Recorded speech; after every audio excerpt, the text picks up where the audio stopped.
eles acabaram com a Previdência do Trabalhador. Porque pode anotar, agora já passou, nós brigamos, subi a periferia, conversei, fiz o diabo, mas você não conhece um trabalhador brasileiro que tenha 65 anos de idade e que tenha 40 anos contínuo de trabalho com essa idade. Isso não existe. Porque nos dados oficiais, e a gente sabe como é a vida. O trabalhador, para ter 40 anos de contribuição, ele passa 8 anos desempregado. É isso aí. Desce da construção, dá baixa carteira e não sei o que, papai e tal. Para o resultado, 65 mais 8, meu patrão, dá 73. Pergunta aqui na periferia quem é que vive até 73 anos de idade. Difícil. Então acabaram com a Previdência e nós não quebramos uma vitrine. Esse é o grande problema do Brasil, é que nós estamos engolindo, porque temos uma decepção grande com o PT, temos uma justa esperança neste maluco que assumiu a presidência da República. E vamos ter que aguardar o povo ver isso com calma e tal, porque também a gente não pode estar torcendo para as coisas não darem certo. Verdade, doutor? O outro buraco, que é 51 é juro, Previdência leva um bocado, saúde pública, que já vai mal e porcamente, eles vão cortar mais ainda, e educação, onde eles estão cortando, congelado por 20 anos os dois. Só para você ter uma ideia, para não completar muita conversa, no nosso país está caindo muito, mas nasce 2 milhões de bebês por ano. No Brasil, nasce 2 milhões de bebês por ano. Essa gente congelou o gasto com saúde e educação por 20 anos. Significa o seguinte, que a atenção materno-infantil para 2 milhões de novos brasileiros que nascem, não vai ter. Ora, não está se vendo que isso não pode dar certo, nós temos que mudar isso. Doutor? Sim, o Ciro, muito lúcida a interpretação. Nós temos um cenário hoje de grandes intérpretes, quadros políticos pulverizados em diversos grupos, né? Ora mais centro-direita, ora mais direita, extrema-direita, esquerda, essas denominações que o senhor havia colocado no início. Num cenário de crise como nós estamos vivendo e a enorme necessidade de apontarmos um caminho mais propositivo, é possível uma política de conciliação, pensar em atores que talvez tenham transitado com experiências entre Fernando Henrique, com os governos do PT e também no atual governo, e construir uma unidade a fim de superação da polarização que as pessoas tanto insistem, ou então não é possível conciliar e é um projeto necessariamente novo? O Brasil precisa achar um ponto de equilíbrio entre a necessária ruptura e a necessária conciliação para construir o dia seguinte dessa ruptura. Deixa eu ver se eu explico. Sem confronto, não há mudança. Não é? Se você olhar o seguinte, esqueça Lula, Fernando Henrique, são todas as pessoas que deram sua contribuição, eu ajudei os dois, então assim, tem uma certa moral para falar. Mas isso aqui é passado, e eles repetiram a mesma política. Não sob o ponto de vista, vamos dizer, da ênfase no social, que o Lula evidentemente tem mais atenção ao social do que o Fernando Henrique, ou o Fernando Henrique com atenção maior à eficiência econômica, pelo menos no discurso oficial deles. Esqueça isso, vamos no que interessa, a política econômica. Em 1980, eu chamo a história, que é para poder a gente ver que não é negócio de paixão, ideologia, maluquice que estão infernizando o debate no Brasil. Em 1980, 1/3 da riqueza do Brasil era tirada da indústria. Esse ABC paulista, aqui a periferia de São Paulo, sabe melhor do que eu o que eu estou dizendo para o Brasil inteiro, porque o Ceará nunca teve grandes indústrias, está tendo agora. Mas agora, essa que era 1/3 da riqueza brasileira era industrial e a gente era 8 Chinas, hoje caiu para quase 10% apenas da riqueza. Nós estamos, nos últimos 3 anos, professor, o Brasil fechou 16 mil indústrias. No primeiro ano do Bolsonaro, São Paulo fechou 2.365 indústrias. Percebe? Então, este projeto econômico não é uma fatalidade, porque na contramão do Brasil, a China, que era 1/8 do Brasil, virou 12 vezes o Brasil no mesmo período. A Coreia do Sul, que era 1/20 do Brasil, virou 4 Brasil, sendo do tamanho do Ceará. Percebe? Singapura, Vietnã e tal. É uma obviedade que está diante do nosso nariz e que a elite brasileira, especialmente na política. Então nós temos que confrontar isso, não adianta conciliar esse espírito conciliador que nós temos, todos nós, eu também tenho. Eu também adoraria abraçar todo mundo. Então sai o Flávio Dino, se encontra com o Luciano Huck, se encontra com o Sarney, se encontra com o Fernando Henrique, se encontra com o Lula. Ô meu irmão, o que sai daí? Sabe o que sai daí? Água morna, que a gente vomita. Ou o Brasil confronta isto, e não precisa ser confrontar nas ideias, confrontar no projeto, trazer o povo para entender o que está acontecendo, em vez de ficar acreditando em Salvador da Pátria, acreditando em São não sei das coisas. Não existe esse negócio. Uma nação, uma democracia com 210 milhões de pessoas ficar acreditando em Papai Noel, isso não existe. Todos nós somos finitos, todos nós temos uma obra boa, todos nós temos nossos defeitos. Nós precisamos fazer um movimento que o povo saiba que tem uma parte ali do sacrifício que ele vai ter que fazer, mas que na frente está esperando por ele um futuro diferente. E aí tem que dizer como é. Vamos lá, vou propor aqui, concretamente. Quer acabar com um buraco na conta do governo? Vamos acabar ligeirinho aqui. Ano passado o senhor Jair Bolsonaro dispensou 320 bilhões de reais de rico, de cobrança de imposto. Vamos deixar 80%? Vamos deixar 80%. Não se explica, vamos deixar. Sabe quanto é que dá se eu tirar 20%? Dá 60 bilhões, 62 bilhões de reais. O Brasil é um de 2 países do mundo que não cobra imposto sobre lucros e dividendos. Mais o imposto sobre ganho e fortuna, a gente arrecada mais 90. 90 com 60 dá 150, o 10 foi 95, já sobrou dinheiro para eu botar em saúde, em segurança, para não estar mentindo para o povo. Aí quem não quiser acreditar, vai lá, procure saber o que está fazendo no Ceará, um dos estados mais pobres do Brasil. Faz 30 anos que não fala em salário atrasado. Lá no Ceará nós temos a melhor rede de educação do Brasil. Pagamos salário para o professor do Ceará mais do que São Paulo paga para o professor de São Paulo. Que é isso? Pessoal, qual é a diferença? Política. Deixa eu usar do bom senso e também da contrapartida de uma pessoa que, por sinal, gosta muito do Ciro. Ele que começou, que acreditou, eu falei que ia falar isso no ar, ele não acreditou. Quando nós começamos com o Bom Dia Ferraz, ele foi um dos primeiros a seguir a nossa página e compartilhar. Ele falou, Jair, será que você consegue fazer uma pergunta para o Ciro ao vivo no seu programa, que eu tenho certeza que vai bombar?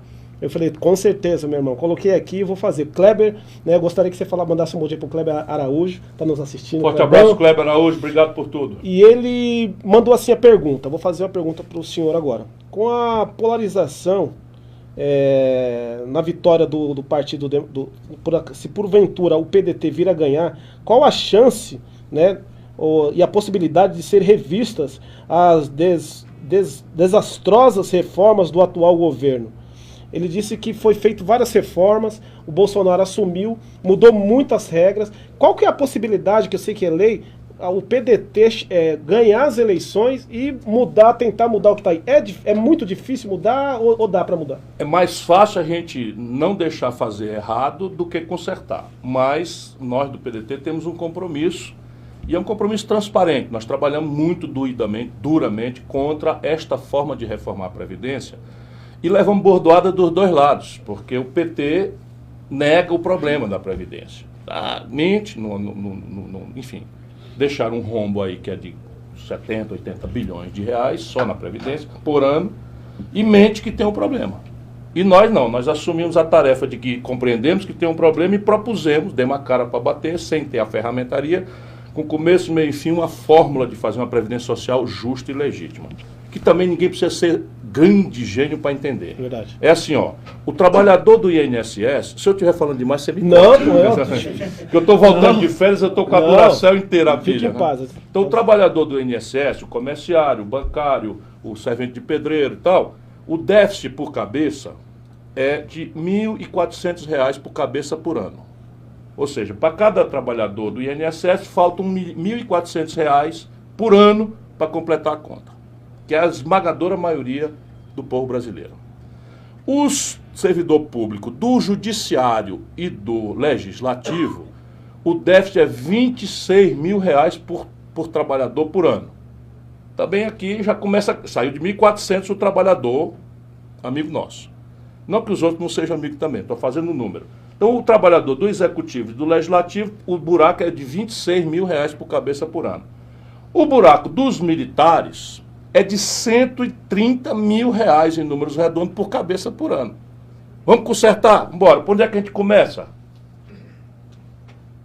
O buraco dos militares, 130, o buraco no pobre, 1.400. Onde é que eles começaram? Sentaram o pé todinho nas costas do pobre. E aumentaram lá. E aumentaram os militares, cacete. Não estou nada contra militar, mas está direito isso? Agora a Regina Duarte está assumindo aí o secretário de Cultura. Eu conheço ela, não acho que seja uma má pessoa, desejo boa sorte, não vou falar mal dela em absoluto, acho que é muita grosseria nessas histórias.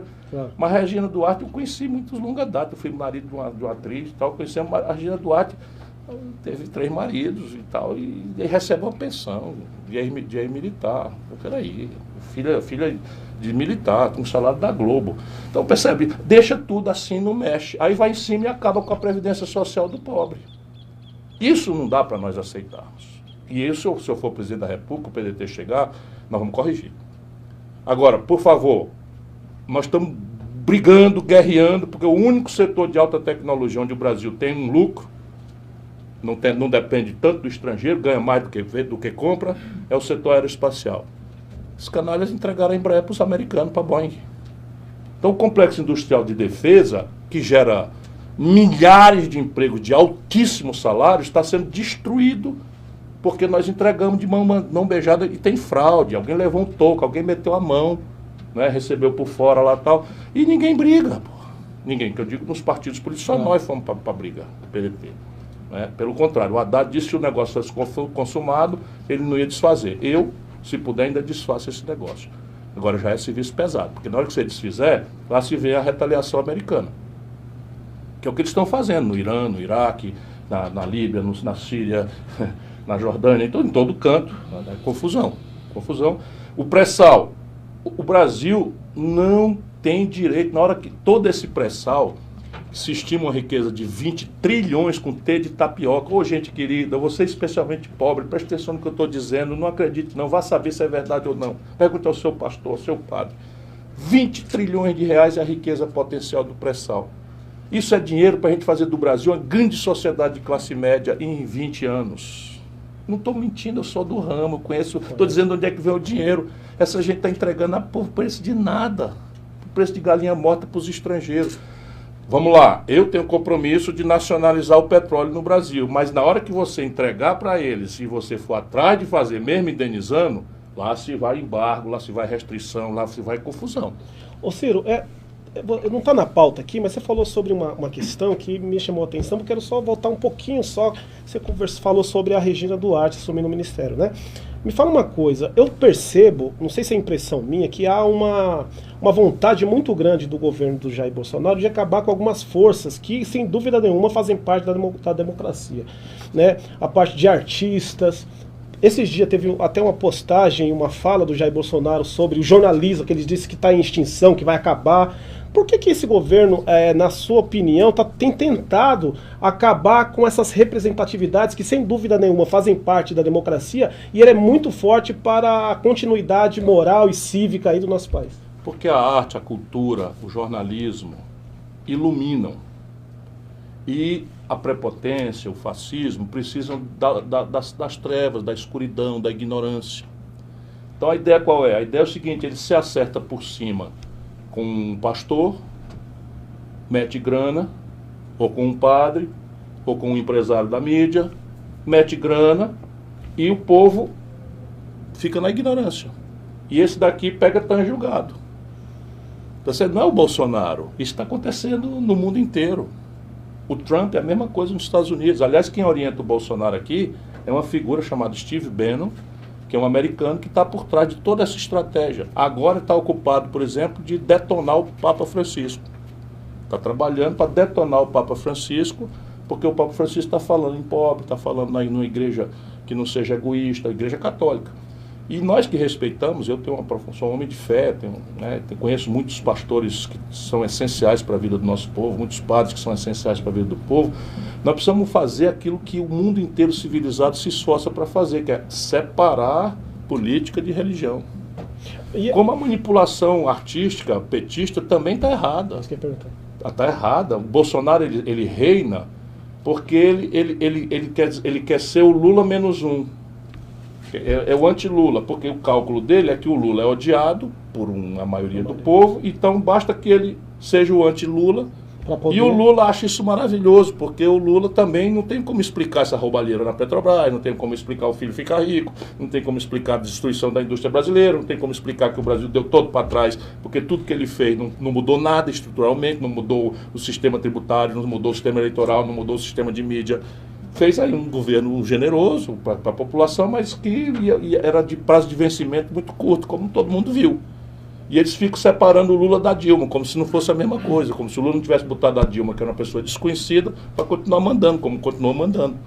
Percebe? E sendo o projeto igual. Então o Brasil está agarrado nisso, na ignorância. Os dois polos precisam que o povo não seja capaz de conhecer as coisas, para ficar com ódio ou com paixão. Então, se você reparar, o PT Minion, o Lula pode andar pelado na rua, bater na mãe, chamar Jesus de nome feio, que todo mundo relativiza e defende. O Bolsonaro pode correr pelado na rua, o filho roubar e ser engajado com milícia, fazer o diabo, o cara não quer nem saber. Relativiza e defende. Eu costumo dizer que parece time de futebol, que você torce mesmo na derrota, perdendo, fazendo coisa errada. Isto é virtude. O time de futebol é virtude, porque o cara ser fluminense e sofredor, eu tenho amigos que são, que é o Lupe, eu estou brincando aqui, porque isso é lealdade, é fidelidade, é paixão. Mas na política... Então, não deveria ser assim, na política, na hora que você transfere a sua própria inteligência, o seu próprio senso crítico para um salvador da pátria, seja ele quem for, bem intencionado ou mal intencionado, você está construindo um buraco. Porque não existe, sabe, não tem almoço de graça, o céu não é perto. O exercício de construir o nosso progresso é um exercício que nós é que temos que conquistar. Eu assisti uma entrevista sua esses dias, você disse assim sobre o Lula. Eu não odeio o Lula e não amo o Lula. Não dá pra você 100% amar alguém e 100% odiar alguém. Espera um pouquinho, vamos fazer de conta, não é? E eu também até acho, mas vamos fazer de conta sem problema, que o Lula teve um julgamento muito injusto. Ok, não tem problema, nenhuma dificuldade. Sou professor de direito, as sentenças do Sérgio Moro são muito fracas, muito mal feitas, tá? E o Sérgio Moro deixa de ser juiz para ser político, já é candidato e tal, o que é muito estranho. Qualquer pessoa deve concordar. Se o juiz orienta o jogador, marca o pênalti e influencia o jogo, não é mais o jogo, é outra coisa. Então vamos supor que sim, é verdade. Mas dá para esconder a roubalheira? Espera aí um pouquinho. E eu sei que o Eunício Oliveira roubava, que o Eduardo Cunha roubava, o Gedel Vieira Lima roubava, o Sérgio Machado roubava. Isso tudo aqui são nomes de pessoas que eu disse ao Lula antes dos escândalos. E o Lula sabe o que é? Elogio demais, aplauso demais, incenso demais. Virou um cara que simplesmente não está fora do mundo. Deus. Então, o fato do senhor discordar da forma que ele foi preso, isso não quer dizer que você é conivente com os erros que ele cometeu. Não, até porque eu denunciei. Não dá. E sabe o que é? Não sou eu, é o nosso povo. Espera um pouquinho. Tem um sítio tem um sítio ou não tem um sítio? Quem são os donos do sítio no papel? Os sócios do filho do Lula. Quem é que ocupava o sítio? Fim de semana sim, o outro também. De onde estavam lá as coisas dentro e tal? Então sabe o que é? São os apelos da vida burguesa, os apelos da riqueza, os apelos do luxo e a sensação de dono do mundo, sabe? O Lula estava cobrando palestra por $200 mil. Sabe o que é $200 mil hoje? R$800 mil. O Barack Obama, teu xará, não cobra isso, tá certo? O Lula tem um patrimônio entre a fundação e pessoal física de R$20 milhões. Ora, porra, lá no Ceará, se você não rouba nem herda, Henrique é merda. Isso é o ditado popular de mau gosto lá no Ceará. Eu tenho herança, tenho não sei o que e tal, tenho um patrimônio de R$2 milhões. Deixa eu te perguntar, o que foi 10 minutos? O quê? Ele tem que sair? Meu Deus, nem começamos a entrevista. Você tem que ir embora aqui 10 minutos, então vamos correr. Eu volto.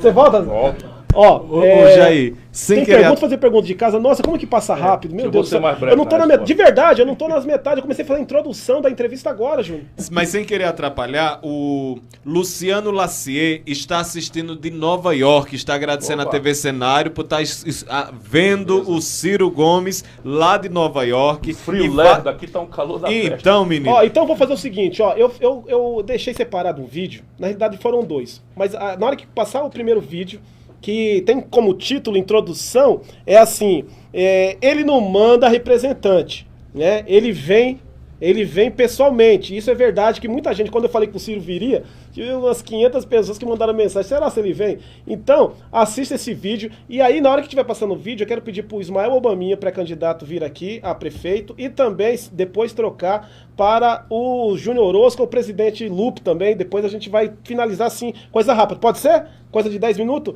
Ó, ele não manda representante, ele vem pessoalmente. Solta aí, Luiz. Te mandei o vídeo. Claro que eu te mandei o vídeo Você não colocou na pauta o vídeo? Não Você mata tá a de gente do brincadeira. coração Cadê o não, Natan? Luiz. Cadê o Natan? Você não passou o vídeo pra ele? Chama o Obaminha enquanto Ô, a então técnica já se senta organiza aqui. lá. Senta aqui, Nossa, homem. passei o vídeo pra vocês no WhatsApp pra vocês esquecerem. Pode Já passar entra na aqui. frente da câmera. Pode passar na frente da Com essa câmera. elegância toda, não faz mal. Já enquanto o Obaminha tá chegando aí perto do Ciro Gomes, o Cláudio Luiz, ele disse, além de político, falando sobre o Ciro Gomes, além de político, um excelente professor também, parabéns, né? E o deixa eu pegar aqui, eu peguei uma pessoa, Valmir Bernardo disse que o Ceará hoje é referência nacional da educação e agradece, dentre outras pessoas, ao Ciro Gomes. Olha, eu tinha reservado um vídeo tão bonito, pedi pra eles baixarem do Ciro, que ele do ano passado, das caminhadas. Prestação que ele... de contas. Nossa, que coisa linda aquilo lá, mas eu vou pôr depois do programa, eu vou colocar aqui. Por que eu chamei Ismael Bominha? O Ciro tem que correr, já estou mudando bastante a pauta, porque ele está circulando aqui o Alto Tietê, só para quem você não sabe, só em Ferraz de Vasconcelos, o Ciro teve mais de 12 mil votos aqui, então ele está representando vindo Ferraz, e teve um nome que conseguiu trazer, quando ele veio falar comigo, eu quase dou um troço, foi o Ismael Bominha, pré-candidato a prefeito de Ferraz aqui pelo PDT. E eu quero fazer uma pergunta direta. Ciro, o PDT, estou vendo que você está fazendo várias reuniões em vários municípios aqui do Alto Tietê, inclusive Ferraz de Vasconcelos. Se fosse para você mandar uma mensagem para quem está em casa, referente às eleições desse ano, que nós temos eleições para prefeito e vereadores da cidade, o que você falaria, em poucas palavras, para as pessoas que estão nos assistindo aqui do Alto Tietê? Veja, meu irmão, a política é a única saída por onde um pobre pode mostrar o poder que tem. Para isso, as elites egoístas querem que você ande disperso e não reconheça a sua própria força. Eu mal comparo com aquele número antigo do circo, do elefante, né? Que é poderoso e que, com o mero estalar de um chicote, levanta a patinha, bota a bola na tromba e tal. Por que ele faz aquilo? Porque não conhece a força que tem. E assim o povo brasileiro não conhece a força que tem, está disperso, bombardeado todo dia com a notícia infame da corrupção, da ladroeira e de tudo que não presta, etc, etc. Mas a solução para a política podre não é negar a política como eles querem, porque não existe vazio. Se você não ocupar, esse vazio vai ser ocupado por alguém. E hoje esse vazio que o povo desencantado, o jovem desencantado está deixando, está sendo ocupado pelo pior tipo de escória, pelo pior tipo de gente, pelos egoístas, pelos corruptos, por aqueles que não têm sentimento nacional. E nós vamos lutar no limite, mas nós não vamos lutar só porque queremos ser outros. Nós queremos nos distinguir por 3 coisas. E o Obaminha está na nossa escola de candidatos, ele representa um pouco, muito fortemente, no simbólico, aquilo que nós procuramos. Ideia, ou seja, nós conversamos aqui, eu cheguei até a ser chato, eu boto o número, digo de onde é que vem o dinheiro e tal, porque a gente não pode ficar mais nessa crença de que tu deixa que eu chuto, tira o fulano e vai para lá. Ideia. Depois, exemplo. O que adianta eu ter uma boa ideia se eu não dou exemplo? Por isso que eu falo, lá no Ceará a educação pública é a melhor do Brasil. Se eu estiver mentindo aqui, eu não presto mais para nada. Então você vai ter na internet, vai olhar como é que pode. O estado pobre daquele está com um terço dos seus estudantes de ensino médio na escola de nível tempo integral, que é uma política do PDT, que é apostar na educação. E, além do exemplo, da ideia, militância.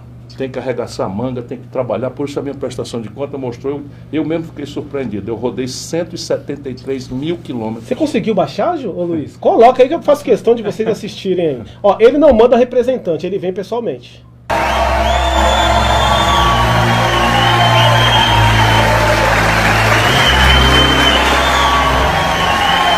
Eu não mando representante, eu venho.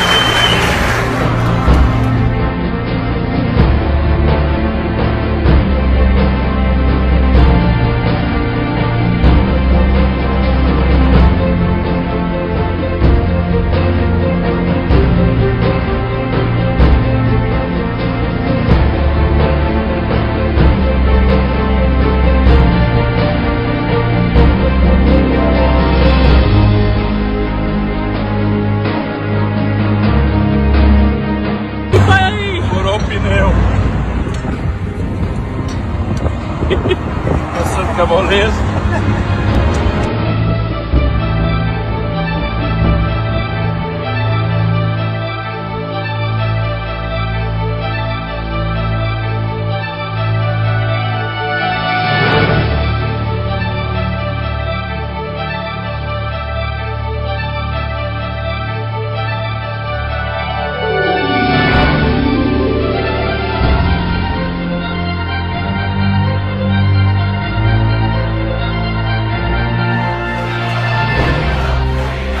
todos os problemas são graves, mas o Brasil tem, como raríssimos países do mundo, 50 portas de saída. Só depende de nós.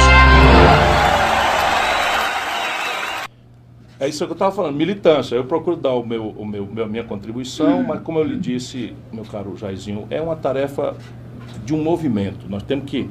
E esse movimento tem que ser embalado pelos jovens que têm os valores. O valor da decência, não da decência da goela para fora, que o Brasil está cheio disso. Né? O valor da solidariedade aos mais pobres, e vocês são filhos de um migrante lá da Arapiraca, da nossa querida Lagoas. Zé Dualho, ambulante. Estão crescendo pelo valor de vocês. Obrigado, né? E que podiam derivar para o egoísmo. Né? Que é muito justo, você sacrificou-se, muita gente está aí na autoajuda, agradece a Deus e fecha os olhos, os ouvidos para a dor do povo. Portanto, ter a solidariedade com o outro é o testemunho cristão, por excelência. Não adianta nada você ser cristão, ir para o templo, pagar o dízimo e não dar testemunho. Verdade. Agora eu quero falar com ele, Ismael Obaminha. Eu tenho propriedade para falar, é o irmão mais novo. É filho do Zé Dualho, que está aqui, a Dona Maria, que veio acompanhar. Militante há muitos anos. Ele falou, rapaz novo, mas ele não é tão novo assim não, já é vô. Já é vô. 43 anos, dá uma olhada. Tá 43 anos, pai, mas ele vai falar um pouquinho.